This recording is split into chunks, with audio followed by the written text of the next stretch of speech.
Good morning.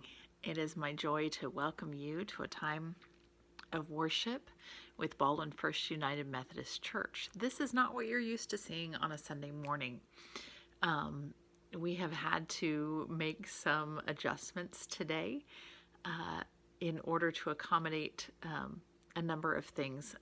The folks who are gathered in the sanctuary are not with me, obviously. They are enjoying a hymn sing in which they are reading their way through the scriptures for this week in the Common Lectionary and singing some hymns and praising God in that way. I have taken this week away from worship in order to spend a little bit of dedicated time with my family as we are preparing to make some changes.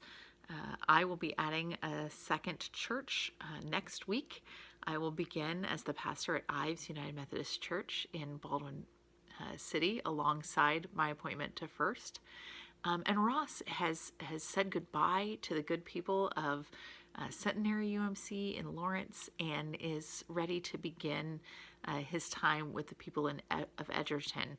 And so as we're making those transitions, we just felt that we could use a little bit of buffer time, and it was an awesome opportunity this weekend to celebrate the marriage of some friends. We had hoped to celebrate the retirement of my mom. That's been postponed. As we planned all of that, we had initially planned for you all to be able to be part of the hymn sing happening at the sanctuary. But unfortunately, Ryan Berg, who does all of that work for us, who makes sure that we're online with virtual worship and all of those beautiful slides each and every week, let me know this week that his mom had died. And so our prayers and our thoughts are with Ryan and his family as they are remembering his mom, as they're preparing to celebrate her life. And as we were talking about it, I said to him, Ryan, you go do what you need to do for your family, and we will find a way to make sure that there is worship available for those who worship with us virtually. So that is what we are doing. We are being creative, and we will give thanks for the higher quality of video production when it returns with Ryan. But we know that God can work in a variety of ways and spaces, and so I'm happy to be gathered with you in this way. I want to make sure that even though we're doing this separate from the worship that happens in the sanctuary, that you get the opportunity to hear some of the announcements and to stay on top of some of what is happening in the life of our congregation. So I want to remind you that we are trying out that digital bulletin, and so you won't be able to follow the order of worship there this week, but it's a great place to go to look for announcements. I also want to remind you that as we're preparing, as June is wrapping up so fast, we're preparing for Vacation Bible School. Vacation Bible School, it will be Hero Central, and it'll be happening on Wednesday evenings from 6:30 to 8 p.m. In order to get that all kicked off, and as an opportunity for anybody who's not had a chance to register yet to get that done, we're going to be kicking off Vacation Bible School with a pool party on Tuesday, July 6th at the Baldwin City Public Pool. And so we welcome you and your family to come and join us in that time. I hope that you'll get a chance to hear some of the great music that we're going to be doing at Vacation Bible School and really get excited about what is to come over the Wednesday evenings in July. Monday evening at 7 o'clock, we will be having administrative council. We've got lots of important work to do, and you are welcome to join that either in person in the fellowship hall or by Zoom. Those are the primary announcements that I have for us this week.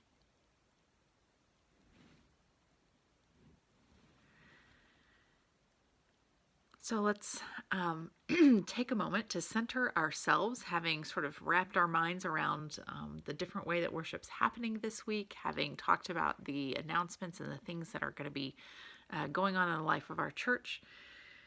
Let's take a deep breath. Let go of whatever distractions may be around you.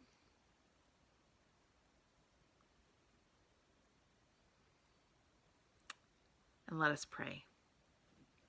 Almighty God, in the ebb and flow and the unexpected twists and turns of life,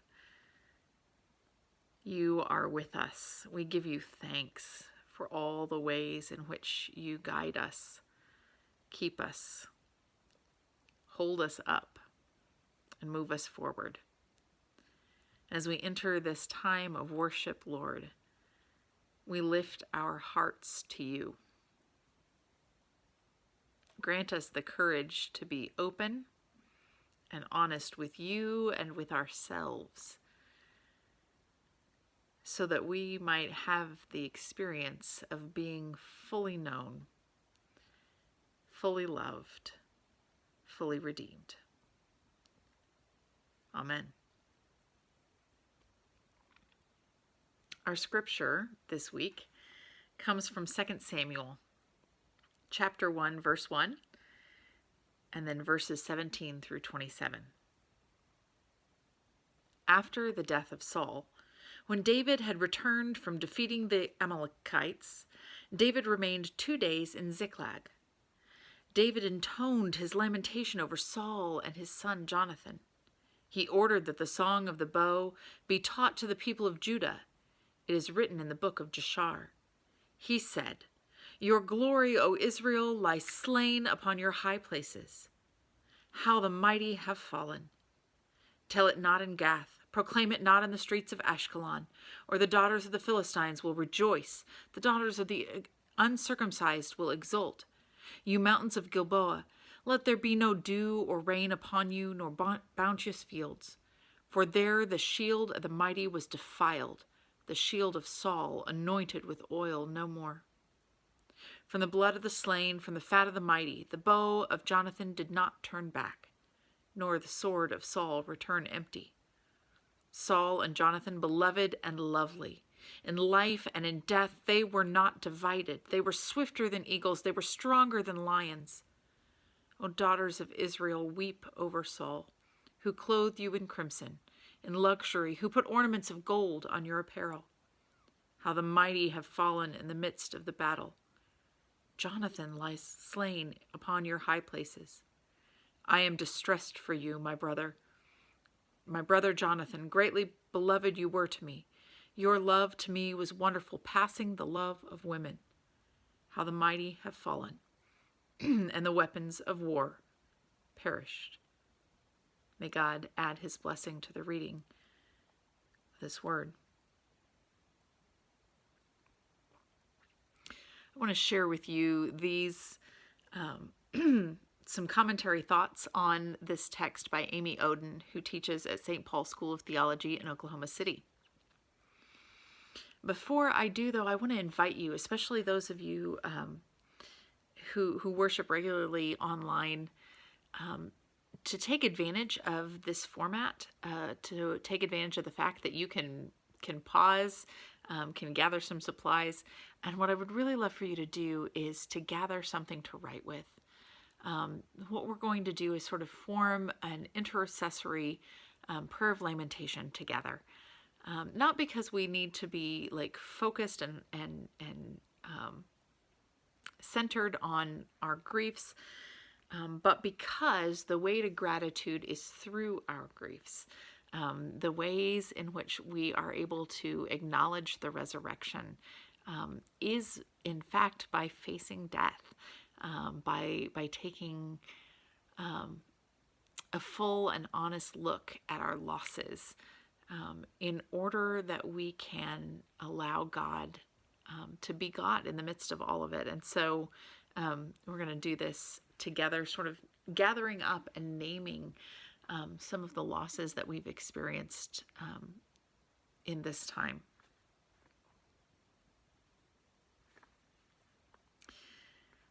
David's mourning cry at the death of Saul and Jonathan is raw and painful.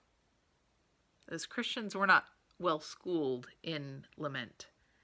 In general, Christian culture focuses on the joy of the resurrection. We wear t-shirts and drink from mugs that say things like, choose joy. So much so that we might be reluctant to linger in grief. How do we share in grief together? What communal practices help us name and navigate the deep waters of lament? That is the purpose of this.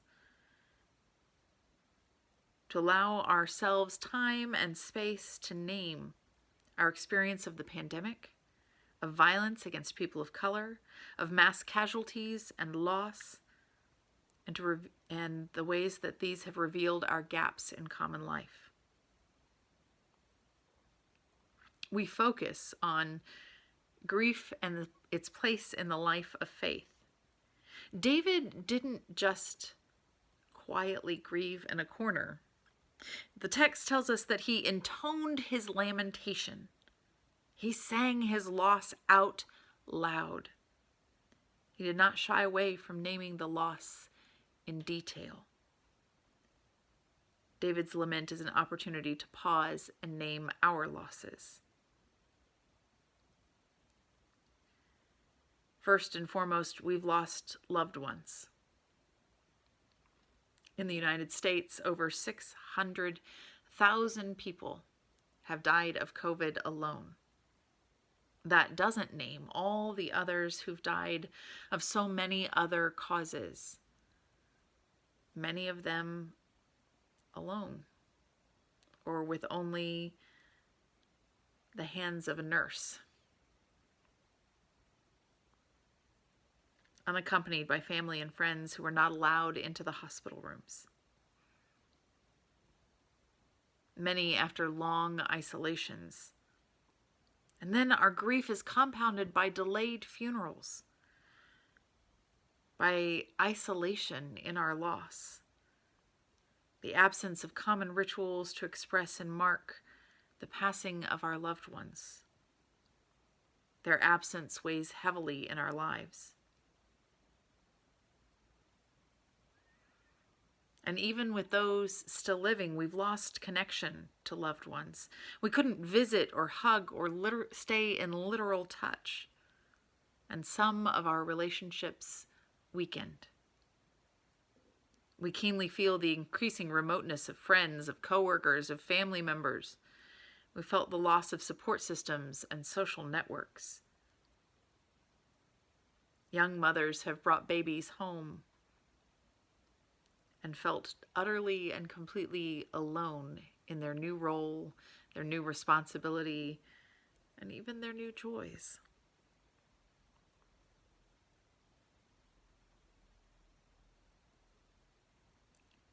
We consider our economic losses. Many have lost jobs, wages, career advancements, retirement savings. And woven throughout David's speech is that drumbeat, how the mighty have fallen. King Saul and his son Jonathan were the mighty, the ones whom God's people depended on for security and strength. And in this time, many of our sources of security and strength have crumbled, both personally and collectively as a nation. Livelihoods that provided income and identity have fallen. Evictions have stripped away a sense of stability and security for others. Economic safety nets, unemployment payments, and other benefits have been overwhelmed by a sea of need, and these too have fallen as inadequate to secure our lives. In our daily lives, the security and strength we draw from routine patterns were stripped away. Normal was replaced by the unknown, by confusion, by lots of trial and error, and our attempts to find new patterns of daily life. This, in turn, affected our family relationships. The loss of family outings, trips, routines, holidays. We added more time at home, and that was certainly a blessing. And yet, Many also felt the loss of ease with one another as close quarters led to heightened tensions. Our roles with one another became that of not only spouse and parents, but also teachers, co-workers, roommates, and our sense of normal was lost. We've missed one another in our common life as a congregation. We've lost time spent together in ministry, especially those moments spent side by side, serving meals to the community, engaging in group Bible study, serving our neighbors in the food pantry, filling the building with the boisterous sounds of youth and children's ministries, singing the good news as a choir. We felt the loss of all these gathering and serving places. Our corporate worship has changed radically, going online. Our committee time has been spent online. We've missed being together. We've missed sharing life. We miss the smiles, the hugs, the community. And in the midst of all of this,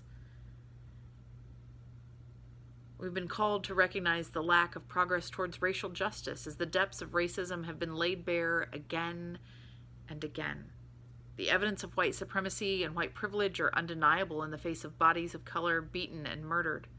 White notions of racial harmony seem now naive or self-indulgent. And we lament systems and structures that have preserved racism in insidious and powerful ways. We have so much work to do.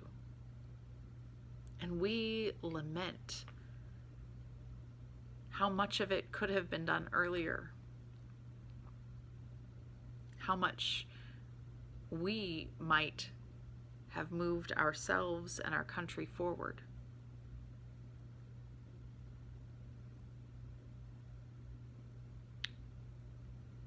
And we consider creation. Grief is so profound, so all-encompassing. David reminds us that even the mountains and the fields bear witness to it. Death brings a new reality that shakes us to the core. We might wonder how the sun can still rise when our loved ones or our sense of normalcy is gone.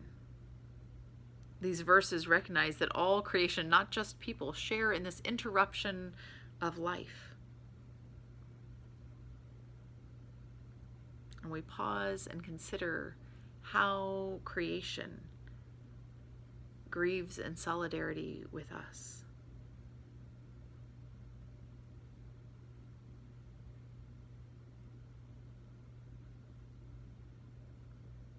Indeed, it's the last week of June.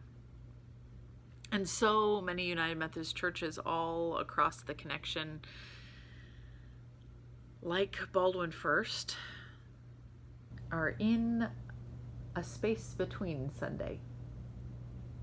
Guest preachers, lay leadership, hymn sings, pre-recorded virtual worship.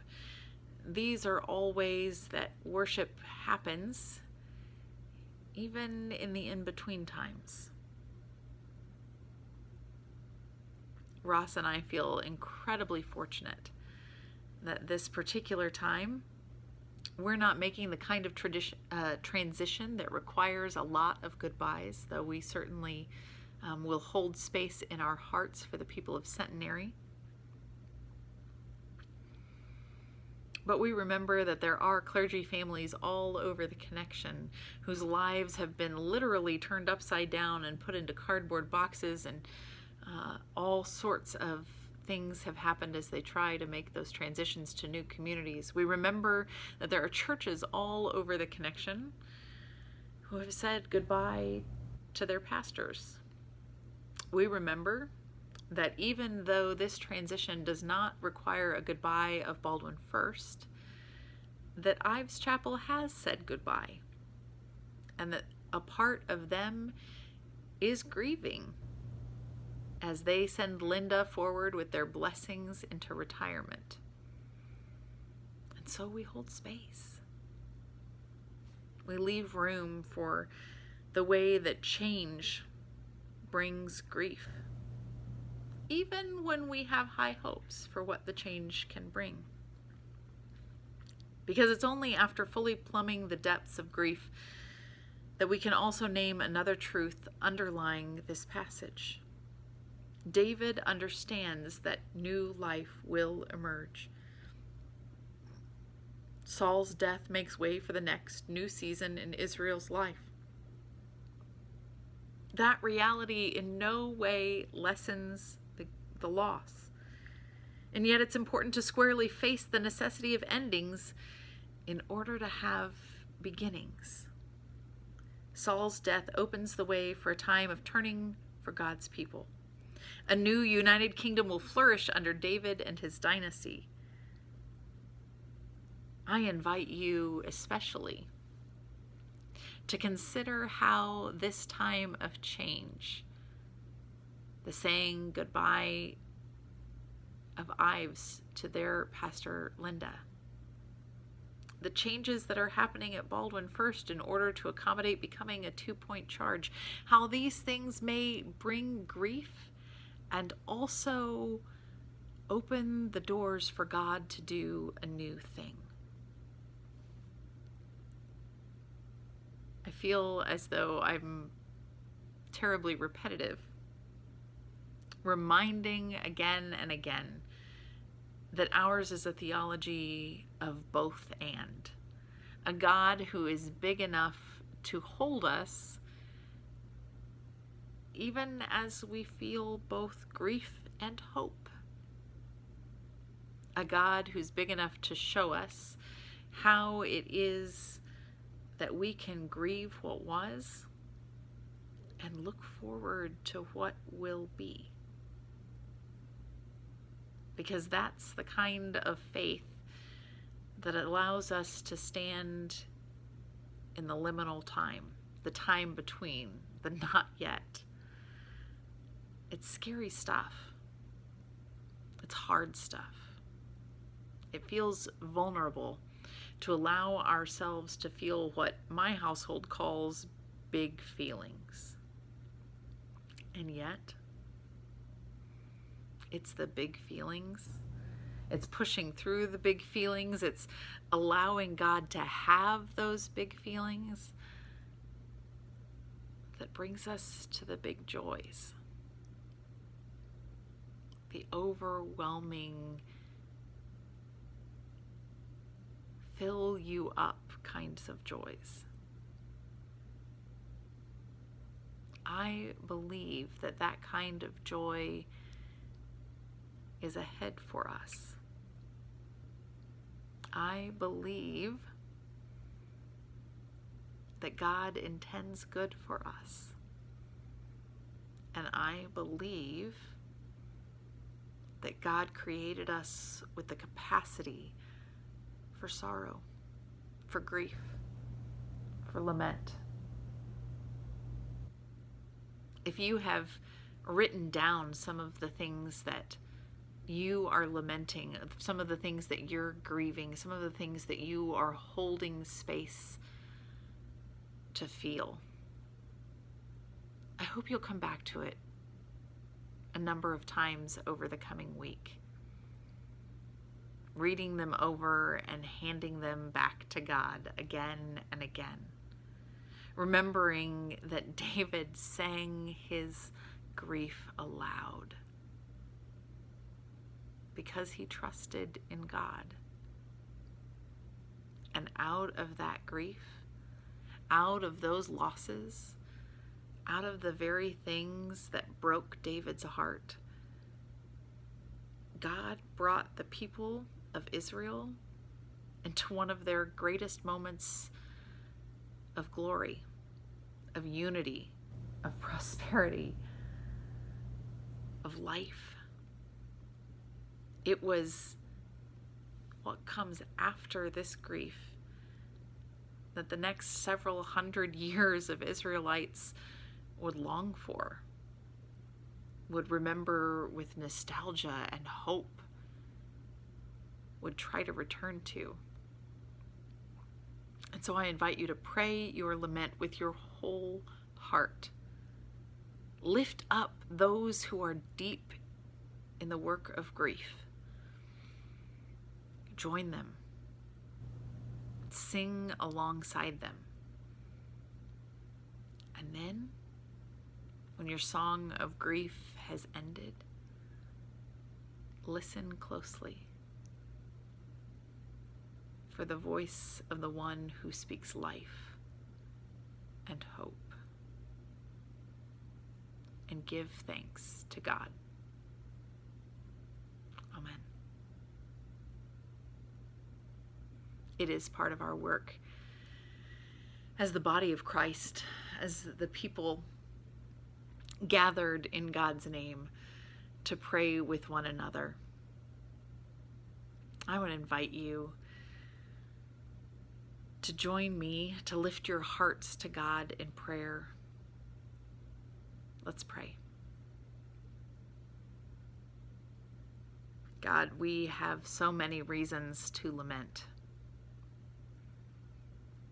Our hearts are so heavy as we grieve with those who grieve. Some of them are beloved friends, members of our church, and we feel their grief deeply. Others, oh God, we don't know at all. But we know that our breath catches in our throat when we see the photographs of first responders digging through the rubble of a condominium building in Florida. We know that story after story on the news tells us of people who are hurting, people who are lost, people who are without the things that they need. And God, we lament the state of the world.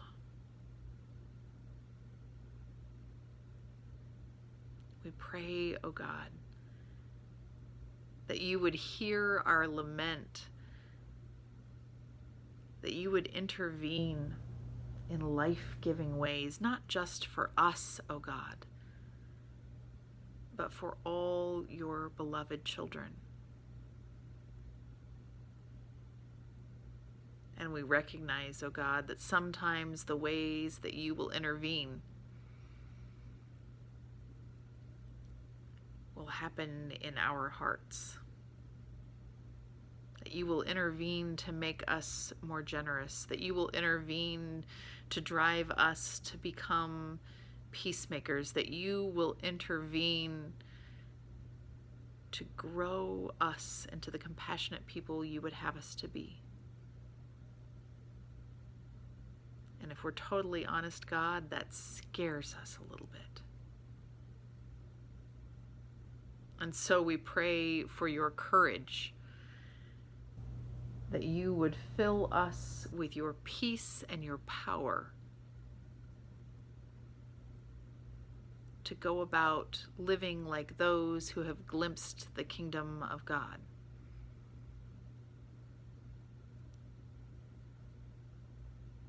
We ask for your courage now, that we might pray boldly as children of God. Our Father, who art in heaven, hallowed be thy name. Thy kingdom come, thy will be done, on earth as it is in heaven. Give us this day our daily bread, and forgive us our trespasses, as we forgive those who trespass against us. And lead us not into temptation, but deliver us from evil. For thine is the kingdom, and the power, and the glory forever. Amen.